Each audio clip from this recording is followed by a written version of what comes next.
सन 1950 के दशक में जब जाहिर तौर पर सोवियत यूनियन अंतरिक्ष में सफलता प्राप्त करने की दौड़ में आगे निकल रहा था, तो अमेरिकी वैज्ञानिकों ने एक अनोखी परियोजना के बारे में सोचना शुरू कर दिया। ये परियोजना चांद पर परमाणु विस्फोट करके सोवियत यूनियन को डराने की थी। अंतरिक्ष यात्री नील आर्मस्ट्रॉन्ग का सन 1969 में चांद की सतह पर कदम रखने वाला क्षण मानव इतिहास के सबसे यादगार लम्हों में से एक है। लेकिन अगर यही चांद जिस पर आर्मस्ट्रॉन्ग ने कदम रखा उस पर बड़े गड्ढे पड़े हुए होते और परमाणु हमले के कारण इसका वातावरण जहरीला होता तो क्या होता। जब पहली बार मैंने शोध पत्र a study of lunar research flights भाग 1 पढ़ना शुरू किया तो ये ऊपरी तौर पर काफी प्रशासनिक और शांतिपूर्ण मालूम हुआ। ये ऐसा शोध पत्र था जिसे आप शीर्षक पढ़ने के बाद आसानी से नजरअंदाज कर सकते हैं और शायद लिखने वाले भी यही चाहते थे।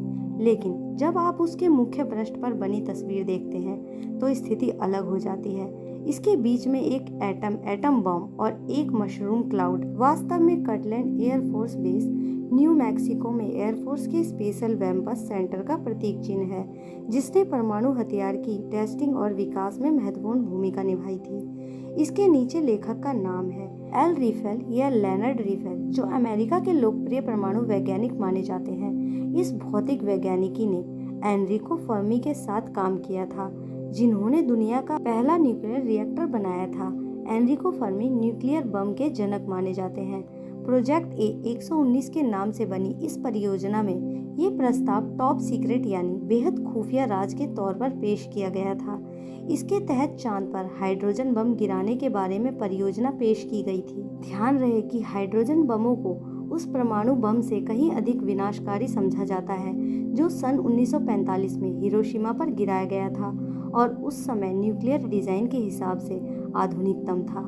सीनियर अफसरों की ओर से इस परियोजना को जल्द से जल्द मुकम्मल करने के निर्देश के बाद राफेल ने मई 1958 और जनवरी 1959 के बीच परियोजना के संभव होने के बारे में कई रिपोर्ट पेश की थी। इत्तेफाक की बात यह है कि एक वैज्ञानिक जो इस अत्यंत विनाशकारी परियोजना की प्लानिंग में शामिल थे वो आगे चलकर प्रसिद्ध होने वाले व्यक्ति कार्ल सैगन थे।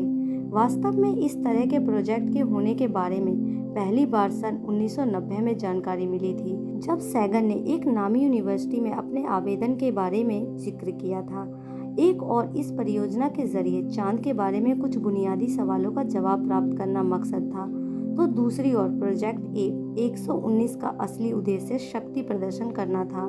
ये बम टर्मिनेटर लाइन पर फटना था, जो चांद की उजाली और अंधेरे साइड के बीच की सीमा को कहा जाता है। इसका मकसद रोशनी की एक ऐसी तेज चमक पैदा करना था जो बिना किसी उपकरण इंसानी आंख से कहीं से भी और खासकर रूस से नजर आ सके।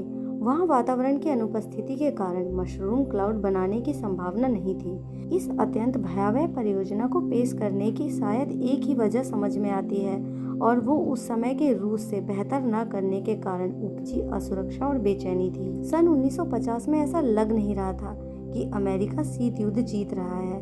अमेरिका में राजनीतिक और आम राय यही थी कि सोवियत यूनियन परमाणु हथियार बनाने में अमेरिका से आगे है, विशेषकर उसके परमाणु हथियारों का विकास। परमाणु बमों और मिसाइलों की संख्या अमेरिका से कहीं अधिक थी। सन 1952 में अमेरिका ने पहले हाइड्रोजन बम का प्रयोग किया था। 3 साल बाद सोवियत यूनियन ने वॉशिंगटन को अपने हाइड्रोजन बम के प्रयोग से हैरान कर दिया।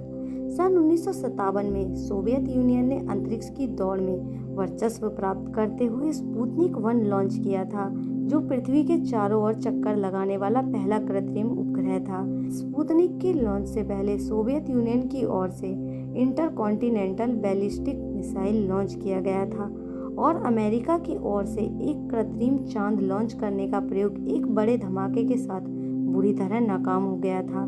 इस बड़े धमाके और उसके वैनगार्ड रॉकेट को लगने वाली आग की वीडियो पूरी दुनिया में दिखाई गई थी। इस दौरान अमेरिका स्कूल में पढ़ने वाले बच्चों को मशहूर duck and cover information film दिखा रहा था, जिसमें बर्ट नाम का एक एनिमेटेड कछुआ बच्चों को ये जानकारी देने में मदद करता है कि परमाणु हमले की स्थिति में उन्हें क्या करना होगा।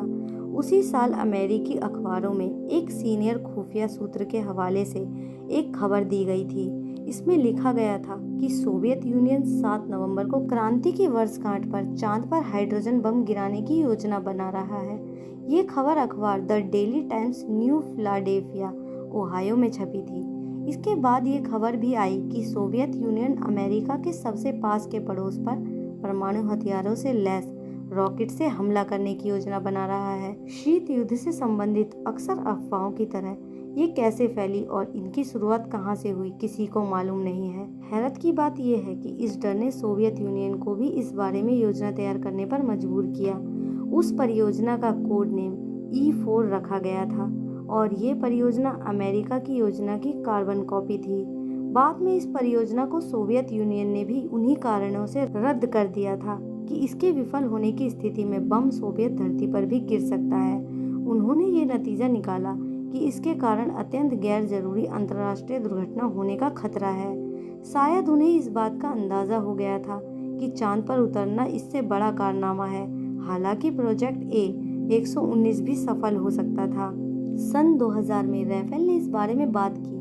उन्होंने इस बात की पुष्टि की थी कि ये परियोजना तकनीकी तौर पर संभव है और ये धमाका धरती पर भी साफ तौर पर देखा जाता। वैज्ञानिकों की आशंकाओं के बावजूद अमेरिकी एयरफोर्स को इस बात की बहुत चिंता नहीं थी कि इससे चांद का साफ सुथरा वातावरण खराब होगा।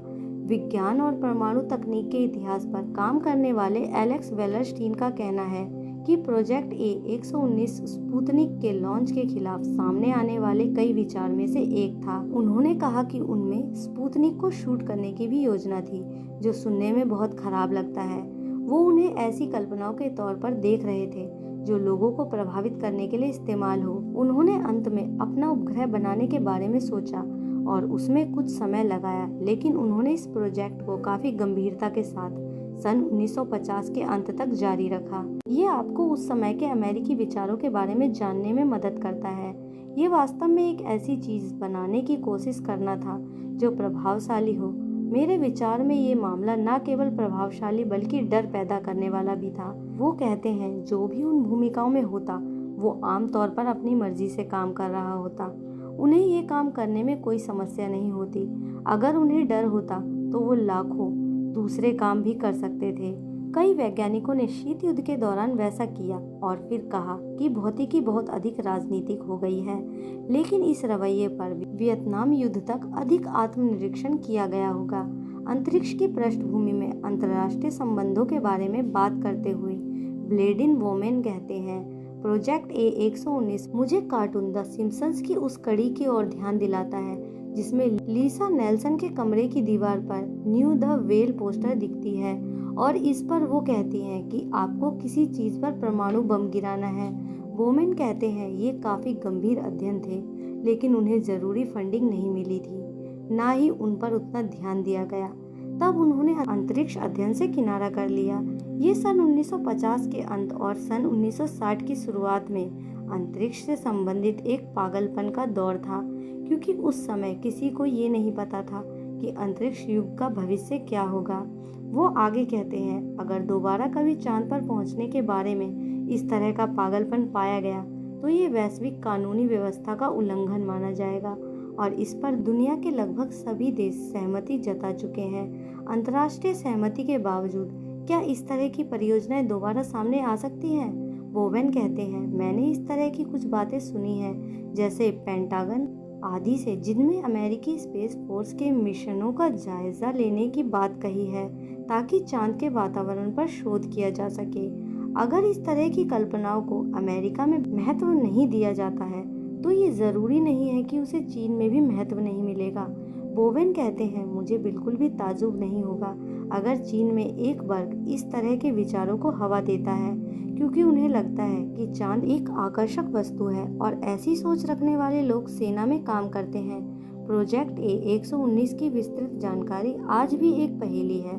ऐसा लगता है उसके अक्सर रिकॉर्ड खत्म कर दिए गए हैं। शायद इससे सबसे बड़ा सबक ये लिया जा सकता है कि कभी भी ऐसे शोध पत्र को नज़रअंदाज नहीं करना चाहिए जिसका शीर्षक आकर्षक ना हो, और उस शोध पत्र को ज़रूर पढ़ लेना चाहिए। आज की वीडियो में बस इतना ही, और अगर आप ऐसी ही इंटरेस्टिंग फैक्ट्स की जानकारी रखना पसंद करते हैं तो हमारे इस चैनल को सब्सक्राइब कर दो, क्योंकि आगे भी हम इसी तरह की रोचक वीडियोस लाते रहेंगे। और अगर आपको फिल्में देखने का शौक है और आप उस फिल्म को देखने जाने से पहले उसका रिव्यू देखना पसंद करते हैं, तो आप हमारे other channel fact research FR पर जाकर न्यू मूवीज़ के रिव्यू देख सकते हैं। इसके साथ ही अगर आप खबरें पढ़ने के शौकीन हैं, तो आप हमारी वेबसाइट factresearchfr.com पर विजिट कर सकते हैं। यहाँ आपको सिर्फ खबरें ही नहीं, बल्कि लाइफस्टाइल, टेक्नोलॉजी और ऑटो से जुड़ी हुई जानकारी भी मिलेगी।